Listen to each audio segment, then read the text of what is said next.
Hello everyone and welcome back to my channel teaching diary. So आज इस video में we are going to cover part 2 of unit 4 class 11th banking. Topic जो है that is bills of exchange and promissory notes.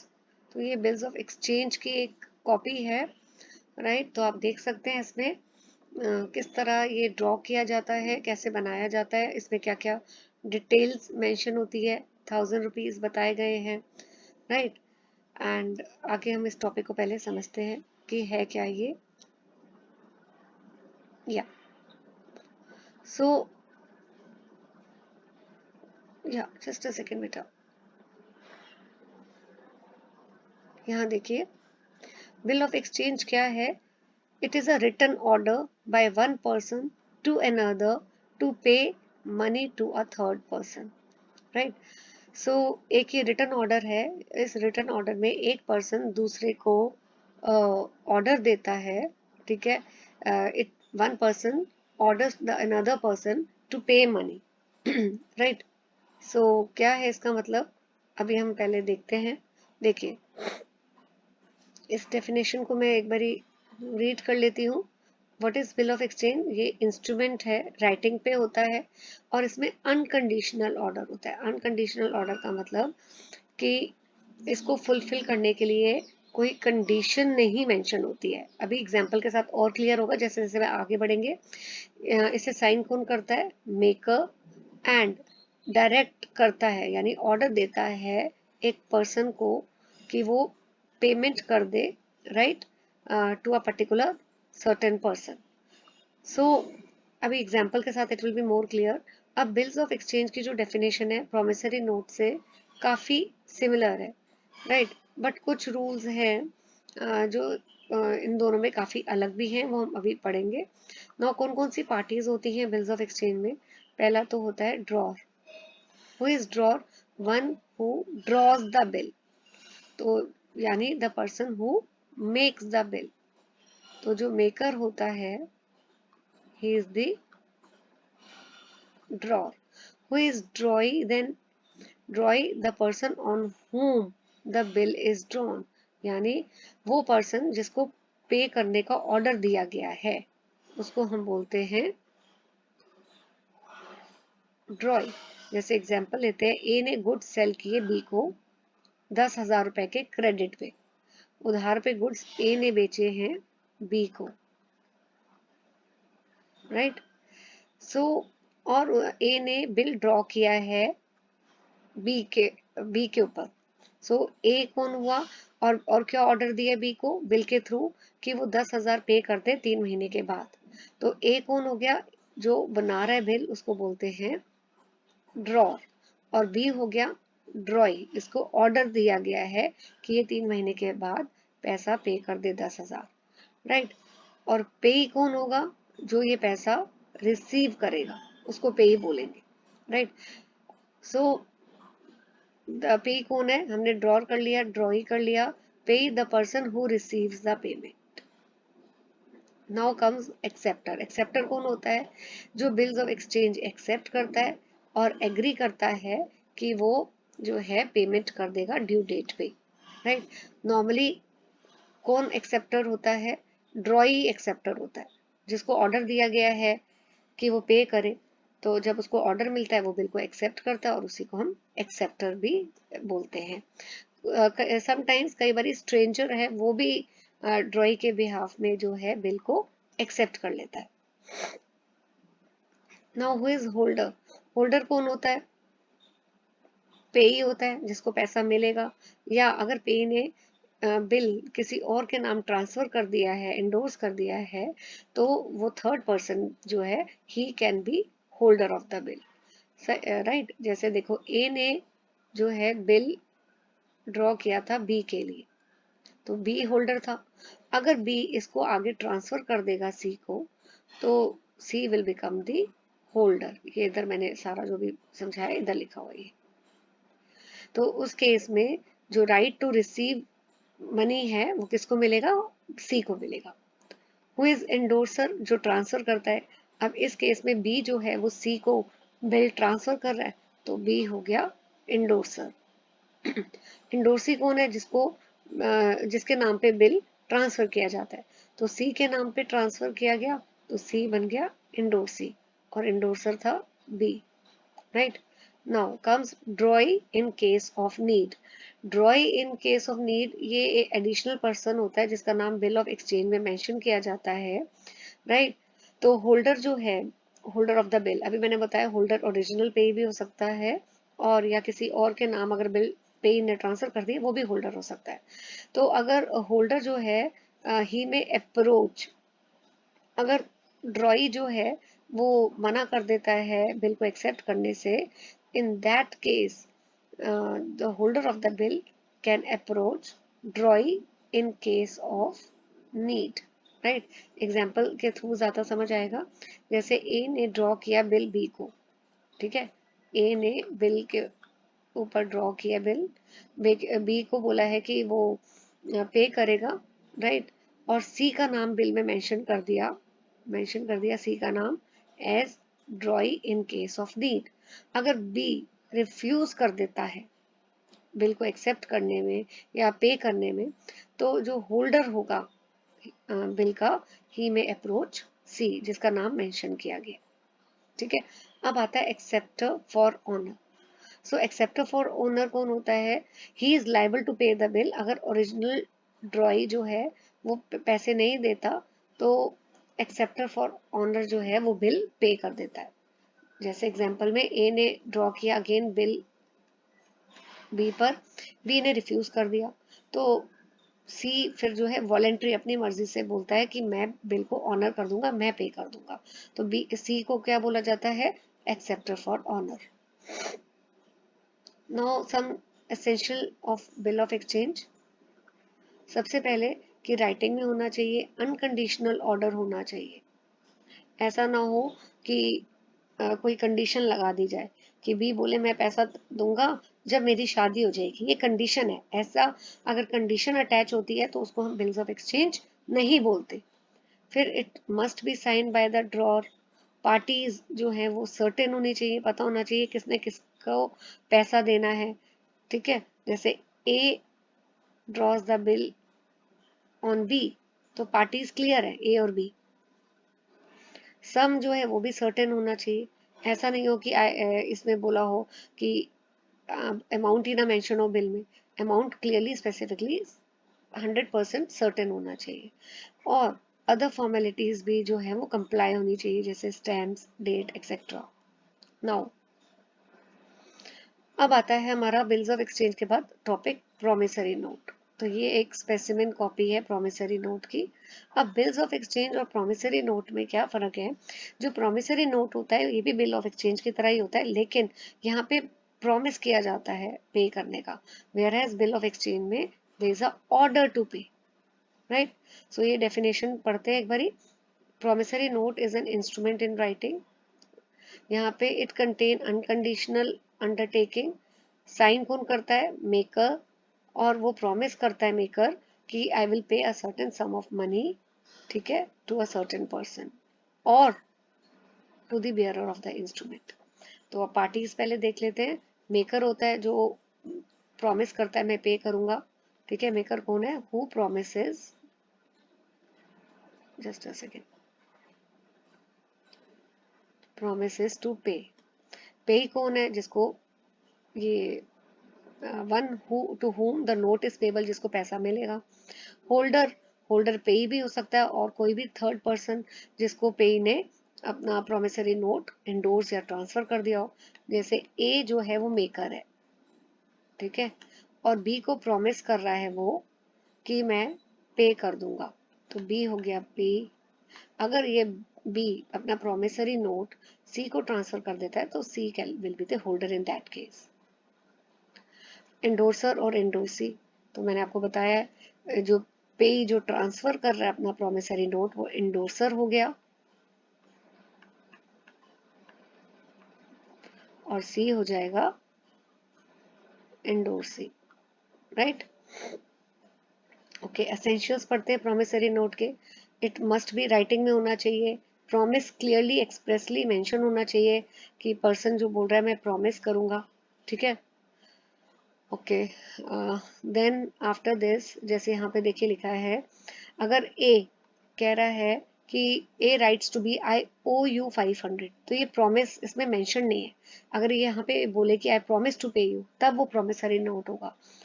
Third, promise जो है unconditional होना चाहिए। जैसे एग्जांपल पढ़ते हैं, I promise to pay 1000 rupees 10 days after the death of B. तो death of B is conditional.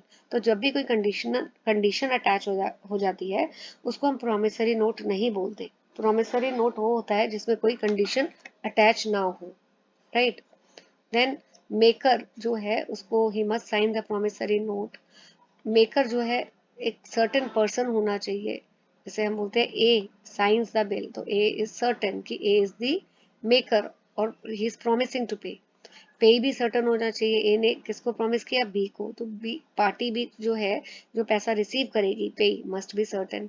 सम भी सर्टन होना चाहिए। तो जैसे एग्जांपल इसमें लिखा है, ए ने प्रॉमिस किया मैं 100 रुपीज दूंगा और बाकी भी और सम दूंगा जो ड्यू हो जाएगा। तो ये प्रोमिसरी नोट नहीं है क्योंकि exact amount is not mention. 100 and all other sum, वो कुछ भी अमाउंट हो सकता है, एक पर्टिकुलर अमाउंट सर्टेन नहीं है, तो ये प्रोमिसरी नोट नहीं है। पेमेंट जो की जाएगी वो लीगल मनी में की जाएगी, जो भी कंट्री की करेंसी है।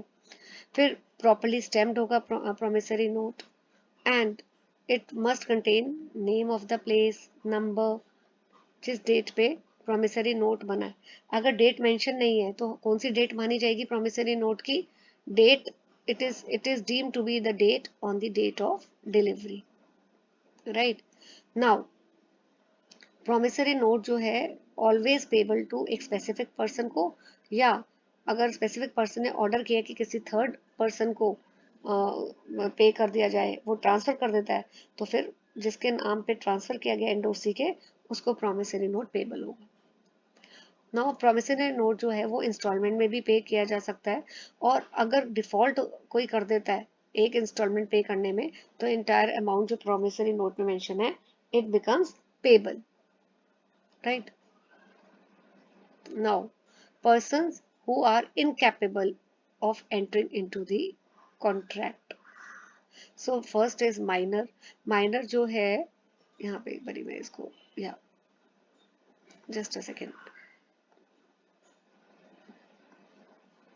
या माइनर जो है ड्रॉ कर सकता है, इंडोर्स भी कर सकता है, डिलीवर नेगोशिएट भी कर सकता है, right, negotiable instrument, but he does not incur any liability. तो बाकी जो एडल्ट मेंबर्स होंगे, एडल्ट पार्टीज होगी, वो लाइबल होगी, लेकिन माइनर जो है वो अब he is not, he does not incur any liability, उसके ऊपर कोई लाइबिलिटी नहीं होती है, because he is incapable to enter the contract. Insolvent person, he is also not competent. Third person जो अनसाउंड माइंड का है, वो भी कॉन्ट्रैक्ट एंटर नहीं कर सकता, और कंपनी भी कॉन्ट्रैक्ट एंटर नहीं कर सकती unless and until it is permitted by memorandum of association और article of association, right. Okay, now comes section 27। Section 27 के अकॉर्डिंगली पर्सन जो है, he may become bound by a negotiable instrument by signing it himself or through an authorized agent acting on his behalf।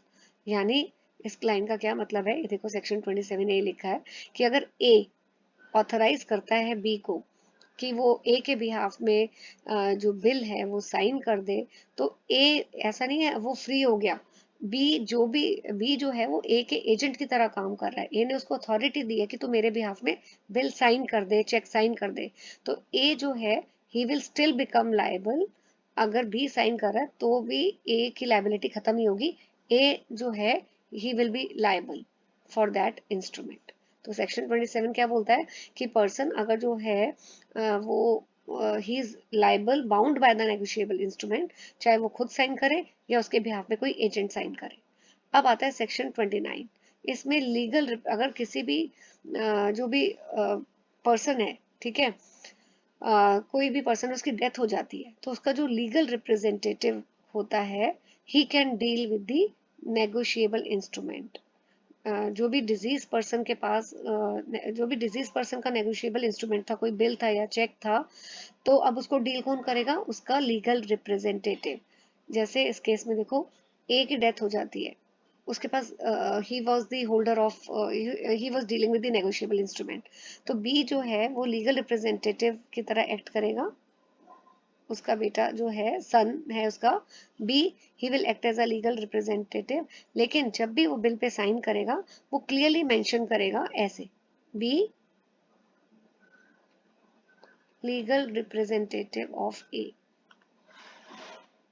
ठीक है, simply वो B करके sign नहीं करेगा, ये चीज इसमें ध्यान रखनी है आपको।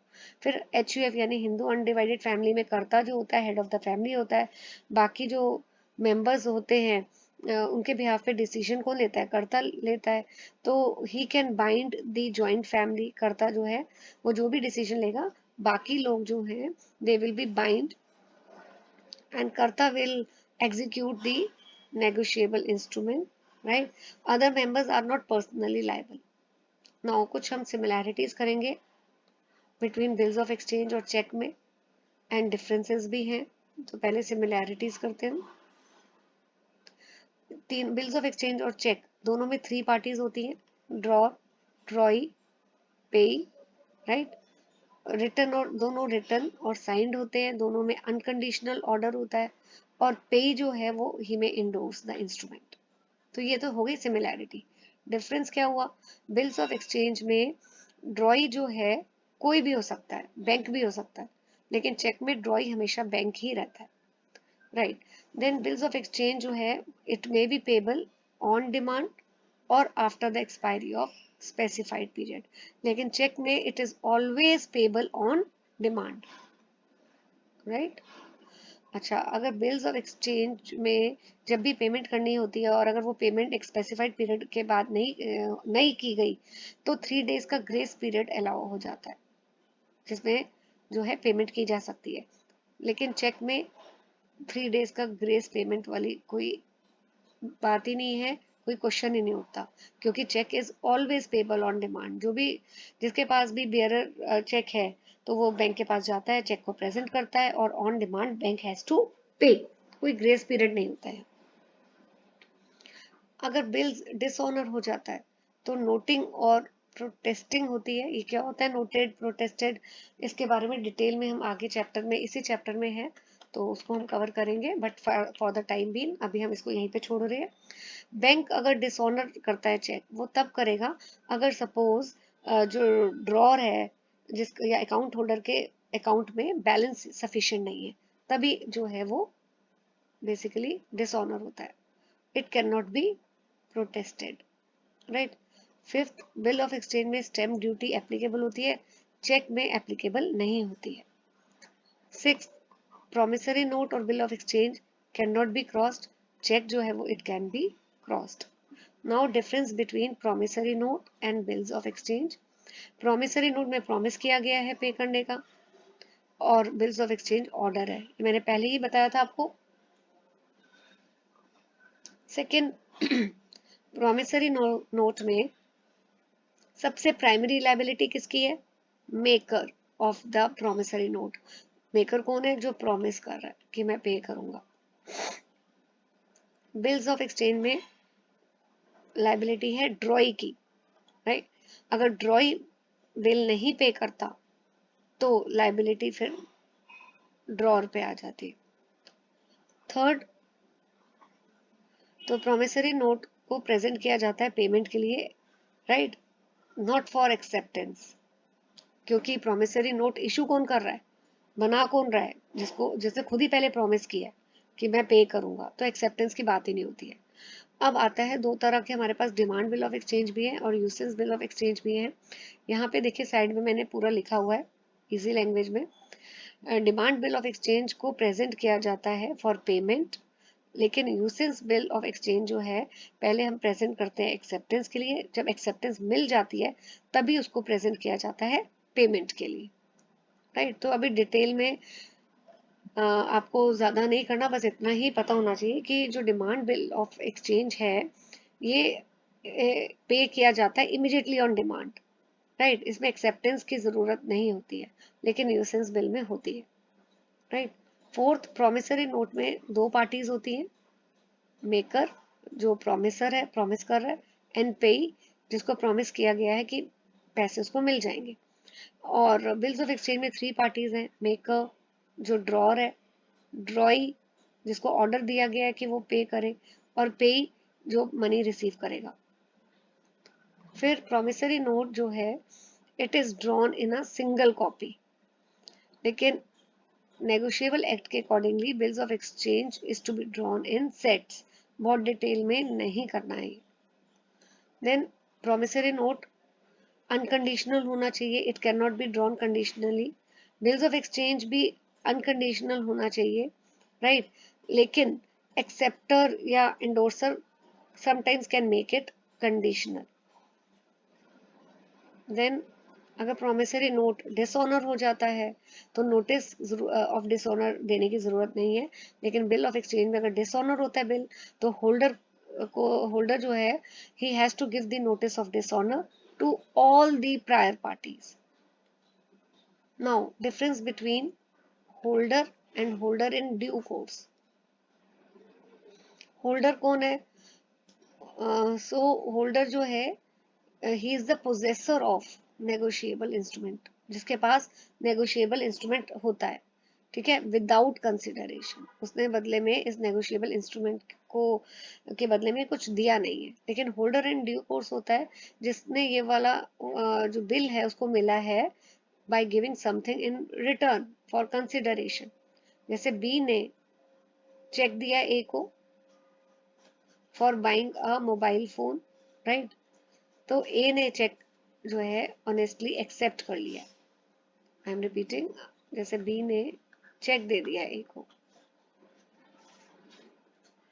राइट, और मोबाइल फोन लिया है बदले में। So he is giving, he is getting the instrument for did not get the instrument for free, he is giving some value in exchange। Second point है, होल्डर इन ड्यू कोर्स जो है, he becomes the possessor, right, pay of the negotiable instrument before it becomes due. थोड़ा सा language tough है, इसका क्या मतलब है, जो पर्सन है वो होल्डर इन ड्यू कोर्स कब बनेगा, he will become holder in due course जब उसको नेगोशिएबल इंस्ट्रूमेंट मिलेगा before the payment date, honestly, and by giving something in return. तो अगर ए ने, मैं थोड़ा जूम कर देती हूँ आपके लिए ताकि आप इसको अगर रीड भी करना चाहते हैं, यस, ए ने बिल ऑफ एक्सचेंज जो है, अब sorry, a bill of exchange is payable after 3 months। एक महीने के बाद ए ने बिल दिया बी को,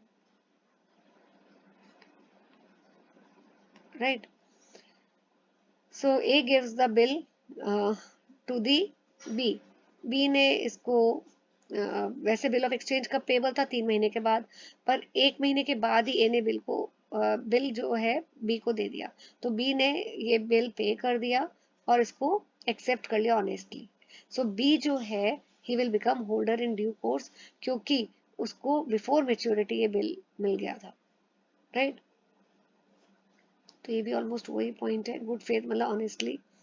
नाउ होल्डर जो है उसको बेटर टाइटल नहीं मिलेगा नेगोशिएबल इंस्ट्रूमेंट का देन द ट्रांसफरर। यानी इसका क्या मतलब है, ए ने सपोज एक चेक चोरी किया था, ठीक है, और उसको ट्रांसफर कर दिया सी को। सो सी जो है, और बिना कंसिडरेशन के, तो सी जो है वो होल्डर होगा, क्यों, और उसको बेटर टाइटल नहीं मिलेगा क्योंकि ए का भी टाइटल जो था डिफेक्टिव था, तो सी का भी जो टाइटल होगा वो डिफेक्टिव ही होगा।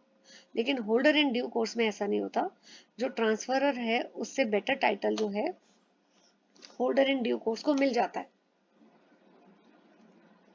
जैसे सेम एग्जांपल लेते हैं, ए ने बी का चेक चोरी किया और सी को दे दिया। अब ए का टाइटल तो डिफेक्टिव था, राइट, सी ने इस चेक को एक्सेप्ट कर लिया और कुछ वैल्यू बदले में कंसिडरेशन दी। सी को नहीं पता था ये चेक चोरी का है, तो ए का डिफेक्टिव टाइटल था क्योंकि उसने चेक चोरी किया हुआ था, तो सी जो है वो होल्डर इन ड्यू कोर्स है, बट उसका टाइटल जो है डिफेक्टिव नहीं होगा, and he can recover the amount, right?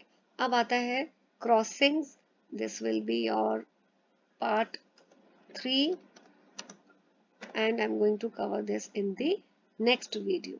Till then, stay tuned to my channel and please hit the like button, share the channel with your friends and do subscribe to my channel as well. Thank you for watching the video.